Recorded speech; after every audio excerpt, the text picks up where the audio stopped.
Welcome to Streets and Eats, the podcast where we want to inspire your next trip by telling you about some fantastic destinations and the best food to eat while you're there. Luckily, if you're in the U.S., you can easily book domestic trips, and that's why we've started our 50 States, 50 Weekends challenge. In this episode, we're going to talk about a new favorite place we've just recently discovered, San Juan Island, a perfect place to spend a weekend. San Juan Island is the second largest island in the San Juan Islands group.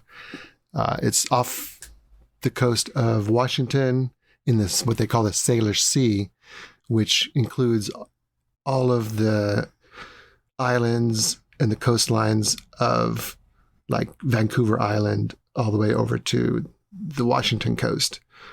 So it's kind of an up-down thing. You've got Seattle, and then you go upwards and outwards to the islands west. Yeah. Northwest. Yeah. And I think there's two ways to get there. Well, three ways. You could fly in. A lot of people do. Some people fly in just for the day. There's a small little airport there. It says they have daily flights, like on a puddle jumper type thing. So that's definitely doable. But the way most people get there is on a ferry. And there's a couple of different ferry options. One is a ferry out of Seattle. It's a high-speed ferry. It's passengers only. And it'll get you there. I think it takes about 2 hours, hour and a half, 2 hours. On a beautiful trip. I mean, the scenery is amazing. You're cruising past islands. You might see whales just on the ferry itself. So that's a good way to go if you're in the Seattle area. If you fly into SeaTac and you're doing Seattle and you want to get out to the islands, you can get one of those from downtown. That's a good way to do it. We took our car, so obviously we couldn't take that ferry. The other way is to take the ferry out of Anacortes. And again, you can go on as a passenger or you can bring your bike with you. You can put your car on it and go with your car. That ferry takes about an hour. An hour to 2 hours, depending on which boat they get. Depending on which boat it is. If it's some of them stop at an island first. Some of them stop at an island on the way back. And ferry riding, I don't know. It's just one of my favorite things to do anyway. It's just great. I love taking my car, putting the car on the ferry, and then having everything I want with me and just getting out and feeling like I'm, even while I'm still on the ferry, on a destination, because it's just so much fun to wander around and check out the ferry itself, look at the scenery around you, and then get to the real destination. Yeah, it's really cool. I love it. And I really like the Washington State ferries because when you drive on, you're pretty much at sea level. You're only a few feet above the water. And it's open on the sides, so you can see out. You can sit in your car and have this fantastic view, depending on where you parked. Or you can get out. Where they parked you. Or where they parked you. You don't get a choice, but that's okay. If you're lucky, you're on one of the outer parking lanes. That's where you're really open. It's kind of cool. Or you can go upstairs and enjoy the ride in a comfortable seat or at a table, get a cup of coffee, get a drink. When we did it, of course, things were still closed. But usually they have usually there's a galley open and you can get some stuff. So, I mean, the big question is, of course, when you take a car in the ferry, it's more expensive. So do you need a car on the island? Well, for me, it's a resounding yes. You definitely need to have a car when you're going around San Juan Island. It's not a large island. It's only 14.5 miles long and 6.5 miles wide. However, that's still a lot if you're trying to walk and see all the things that there are to do on the island. So I highly recommend that you take the car ferry and take your car, whether it's a rental or your own car. You can also, of course, rent cars on the island itself, but just like any other commodity on an island, it's going to cost you that much more. You're just going to have to play with the numbers. If you're going to fly in and rent a car, anyway, check which place is going to be better for you to get that car, whether you're on the island already or whether you want to take other places in the state and get the car for both. Yeah, and there's other options when you get there. You could rent a car, like you said, or you could rent a scooter. They also have a shuttle on the island, which is an okay option if you have plenty of time. But just like any other kind of bus transportation or public transportation, and this especially since we're talking not very many people at all, obviously taking it, the times are all day long, but you're not going to be able to do everything. You'll get a good smattering of things, though, and it is an option. So just remember that. And it's not like there's a shuttle every 15 minutes. I think there's like one or two for the whole island. And while it doesn't take a whole lot of time for it to get around the island, you still could end up in one location waiting for a while and wasting time waiting for the shuttle. Which, who wants to wait? Even though there's lots of things to do, you don't want to just sit there and wait, wasting time. I don't like that, personally. Yeah. We did see a lot of people with bikes, so you could bike. You can take the bike on the shuttle as well. So you can do that. You could rent a bike in town if you don't have your own, and then you can put it on the shuttle and go to one of the furthest shuttle stops and ride back. And then you're, like I said, the longest amount of time is only, 15 miles. So that's not really that bad of an option, really. It's just that you're only going to be able to do one side of the island unless you do it a couple days in a row. Right. And it's a pretty bikeable island. I mean, there's no mountains. It's hilly. It's hilly. I think it'd be some fun riding. And it is very popular, like Jim said. Probably, though, the most popular thing to do on the island is whale watching. Whale watching. And you have all kinds of options for whale watching. In fact, that ferry from Seattle, it came out, it dropped off people, and then it picked up a few more people. But most of the people stayed on that ferry because it was going out for a whale watching tour. So that's one way to do it. And that way, I guess you would never even have to get off the boat, but then you miss Friday Harbor and all the other and the whole island. So that's really not the way to do it. You can, if you have that rental car, you could ride out to the west coast of the island, and if you're lucky, you might see some whales off the coast there.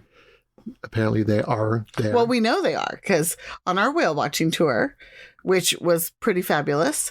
One of the whales that we were watching went right up to one of the lighthouses that we drove to. That gray whale just kind of stayed right along the east coast, actually. It was right outside of Friday Harbor. Yeah. And going back to the ferry, another reason why your ferry might be late is because of a whale. So the ferry that was coming in when that gray whale was there had to wait outside the harbor. And then when it could finally move, because the whale had moved, it had to go very slow. So those people were all delayed. But they got to see a whale. So what a horrible thing. I'm a little late checking into my hotel. Oh, but gosh, I did see a whale because feeding. of a gray whale. Darn. So yeah, that tour that we took was an afternoon tour. We left at 12:30. It was a 4-hour tour. A 4-hour tour. Luckily, we didn't get stranded on a desert isle with Gilligan and the professor. And it was a pretty good tour. My only, I guess, complaint about that tour was that darn gray whale. Yeah, I can believe it. We're out watching whales and we're complaining about the whale, but there's a reason. Well, we got on the boat and we got out of Friday Harbor and we were chugging along the coast, heading towards, I guess they would normally go for the whale grounds, and they got a report of a whale in the harbor. So we turned around, which is, that's great. That's okay. That's awesome. And got back, and yeah, that gray whale was, I mean, it wasn't putting on a show like, preaching or anything like that, but it was really prime whale watching. And I got fantastic we really can't complain about that. And it was just cruising slowly along the coast, and in shallow water, it would dive down to the bottom, according to our naturalist on board, and it would roll on the bottom floor, scrape the sea bottom, and like loosen up all the food, and then it would feed, and then it would come up, and of course you'd see it spout, which is always exciting, and then you'd see its back, and it would stay on the surface for 2 or 3 breaths, and then it would go down again, in which case you would see its tail. Yeah, so you saw its flukes. Which is very cool. And we got quite a few really good viewings of the flukes. But I guess where I would have liked to see something different was we followed that whale for a good hour and a half, maybe 2 hours. And really that's what it was doing the whole time. Which I kind of agree with the company. You're there to see whales. Here's a known entity. We're not going out looking and spending our time looking and not finding something. So I kind of understand it. But really, one of the main reasons you go to the San Juan Islands to go whale watching is that you want to see orca whales. Yeah. We have 7 pods that are specific to San Juan Islands. And there's even a whale museum in Friday Harbor that will tell you all about these pods and how to identify identify them and everything. And it's one of the biggest draws. So for us, as much as I loved watching that gray whale, and I did love it, I agree with Jim. It could have been a little shorter because I would have liked to have gone further out into the Salish Sea to try and see the orcas. We did see a minke, and we saw a really good sighting of sea lions and harbor seals really being playful in one area where the tides kind of came together. Lots of good marine mammals. Where the currents came together. That was really an exciting sight as well. But yeah, we spent half the time following the gray whale, which was fantastic, but we could have spent a lot less time with that gray whale. We didn't see it doing anything different. It did the same thing the whole time. But here's the good news about the whale cruises. So a lot of times when you're going on a weekend, you might on Wednesday say, I am having a rough week. I just want to go out for the weekend. And you said, okay, just listen to this podcast. I'm going to go to San Juan Island. And so many things nowadays you have to have reservations for, and you have to really book far, far, far in advance. Well, what we found on this particular thing is there are so many whale watching cruises that you're probably going to get on a whale cruise even if you don't book ahead. If you can book ahead Definitely. Because you're going to have more choice, and you're going to have choices of whether you want lunch on board, whether you want an all-day cruise, whether you want a private cruise. I mean, there are tons of choices. But even if you kind of do this on a spontaneous weekend, like we end up having to just do it, I think the day before. We were about 3 days before. 3 days before we booked. But they had openings for that day. They were still taking people walking on. And we were at 50% capacity, so yeah, which was nice.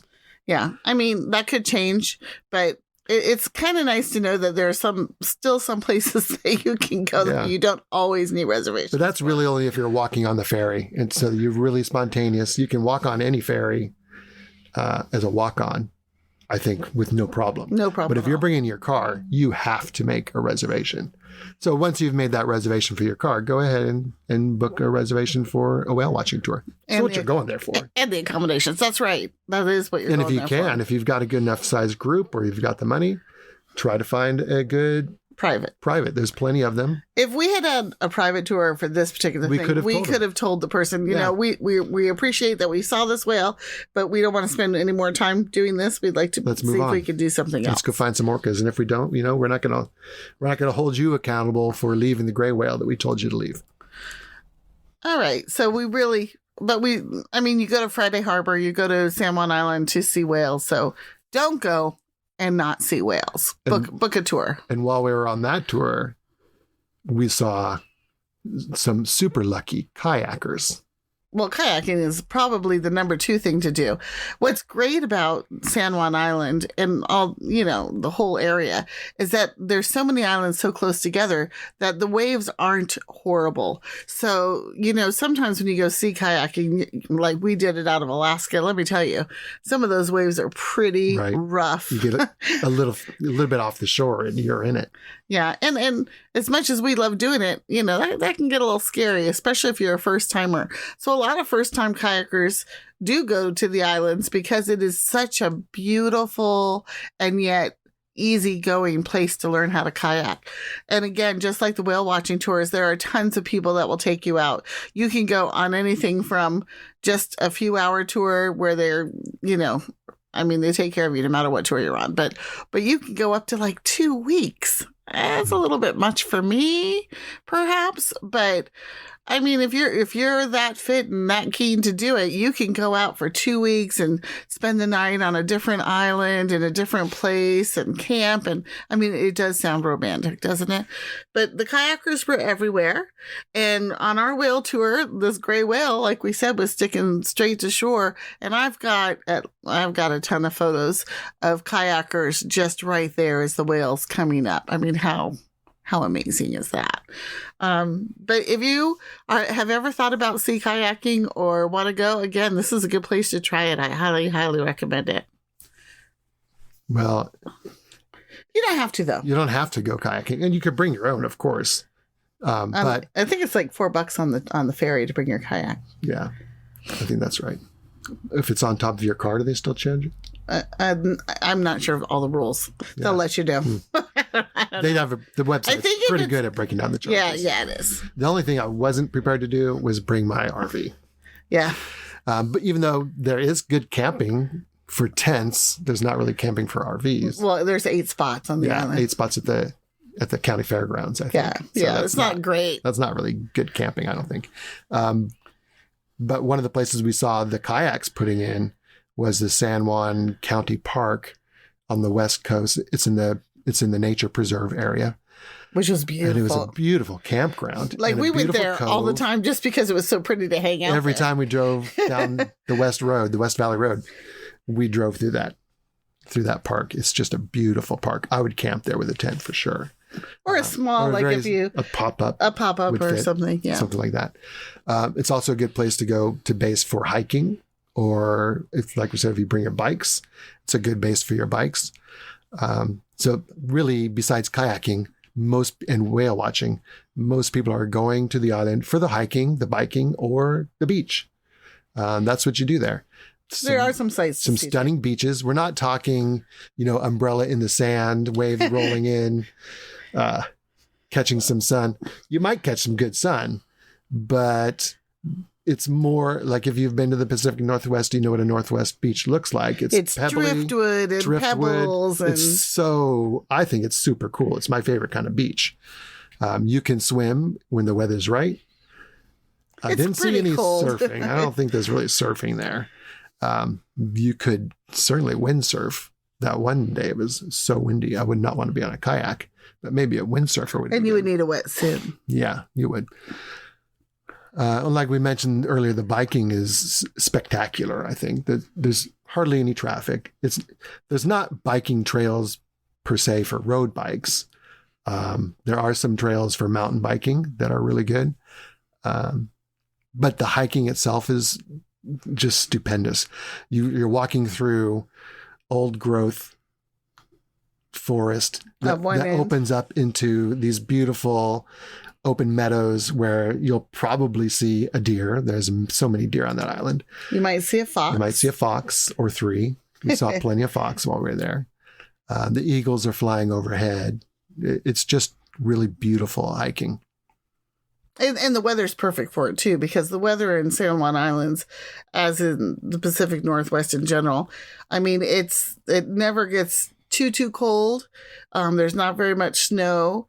And in the summer, it doesn't get too warm. It's a very mild in the summer. I mean, we were there, it was in the 70s, which was perfect. You could do whatever you wanted to. And then in the winter, I'm sure it gets down into like the 40s, but with a jacket and a hat and gloves, you're good to go and you're not getting too hot or too cold. So it's mild enough that you can do all of these things all year round, and which really makes it nice. This is the Pacific Northwest. You have to layer. Even on the really beautiful Saturday we were there, 70 degrees, like you said. But at one point it was raining and 52 degrees. Yeah. So it changes all day long. You've got to have the layers. You've got to be prepared for anything. Okay. So there are lots of sights to see as well. Like I already mentioned, the whaling museum in town. We were going, just like most people do, for the whales. So that was one place we weren't going to miss, was the whale museum. And I really enjoyed it. It had all kinds of displays and different sort of perspectives, an art perspective, a Native American perspective, as well as the scientific perspective. So you could learn a lot, and it was just really, really wonderful for kids and adults. They do have a San Juan Historical Museum. We didn't get to it because, quite frankly, it's hard to get to. It's not open all the time. You need to make plans if you want to go there and have them open it for you, and I don't know what all the rules are. I've heard that it's fantastic, and when we go back, we'll definitely try and do that. But as I said, it was rather spontaneous for us, so we did not have time to set that up. Yeah, but we'll go back and we'll get to it, and we'll add that info to the show notes. Exactly. One of the things that we all really enjoyed, because my daughter and her family went with us as well, was the San Juan Islands Sculpture Park, and this is 20 acres of trails and a little pond of sculptures that people have made from all over the place that are, have a Pacific Northwest type of theme. Whale tails and grizzly bears. Yeah, things like that. And it was great. It was wonderful. They had prayer wheels that were painted with Northwest scenes. Yeah. Those were my favorite, actually. And right up the street from that was maybe one of the most bizarre sites that... The McMillan Memorial Mausoleum. Which by itself, we were like, what could it possibly be? And why would you want to go to a mausoleum? Well, it's pretty bizarre. This rich family in the 30s wanted to build a memorial for their family. The patriarch of the family, I think that's probably the proper term for him, was an elk, a mason. Yeah, he was really into all that stuff. So a lot of that symbology is built into the mausoleum.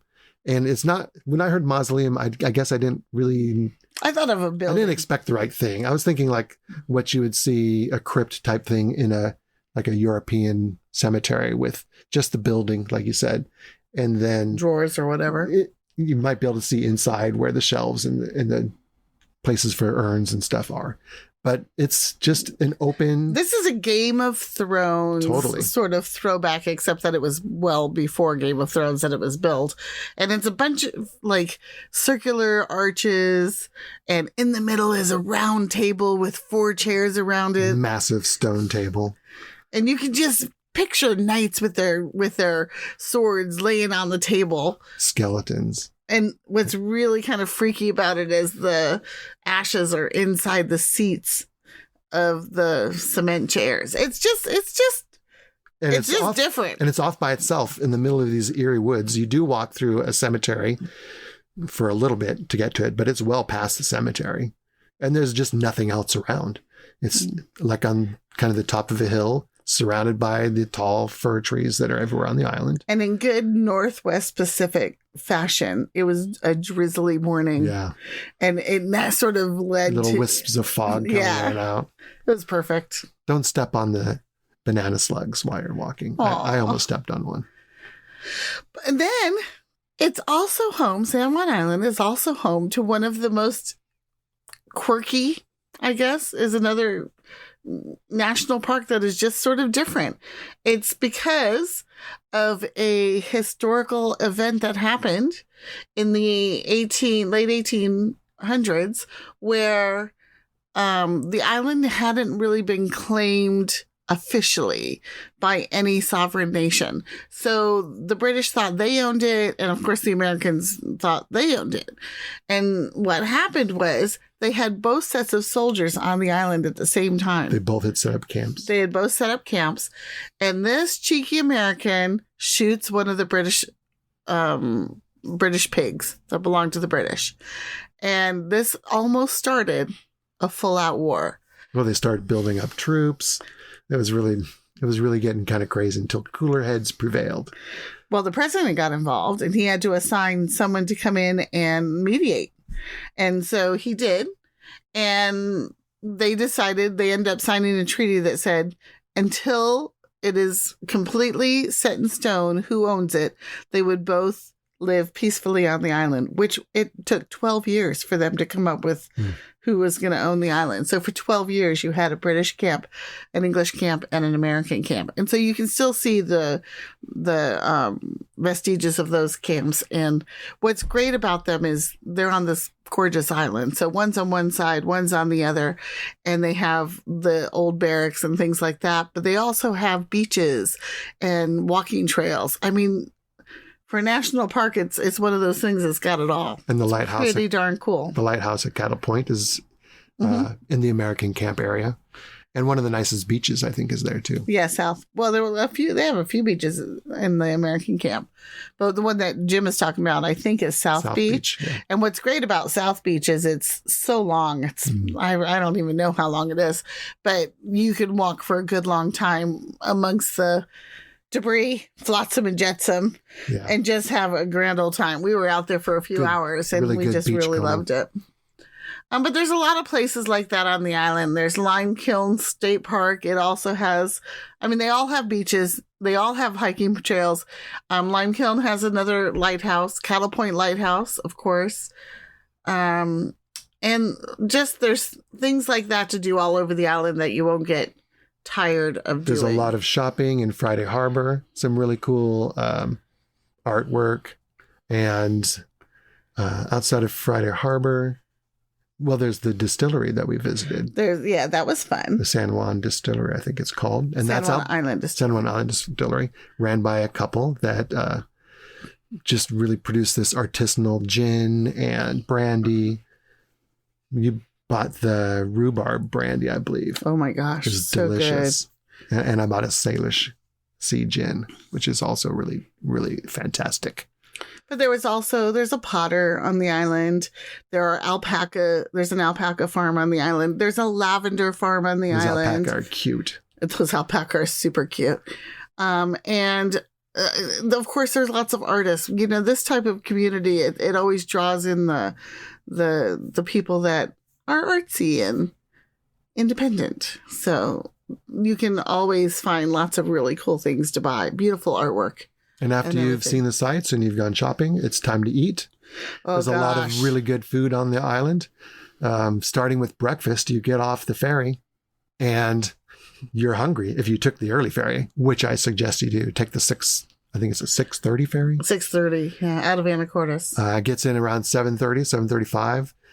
You want to get right off the boat and get right up the hill to the Rocky Bay Cafe. And that's if you want a full-on breakfast, which if you're going biking or something, you're going to want. So get the huevos chorizo. Superb. I loved it. They had a really good Benedict menu as well. And just your typical American cafe fare. But there's not a whole lot of those. What they basically have, and they're good too. We didn't have any bad food while we were there. Was coffee shops that had some type of pastry or breakfast sandwich or something to go. We tried the one at the Bean Cafe, and they had quiche. We always go anywhere that offers. I'll try quiche anywhere. Real men eat quiche. Yeah, that's right, and it's pretty good. It was pretty good. But what was your favorite? Well, my favorite, I think for sure, was the Duck Soup restaurant. Really? Why?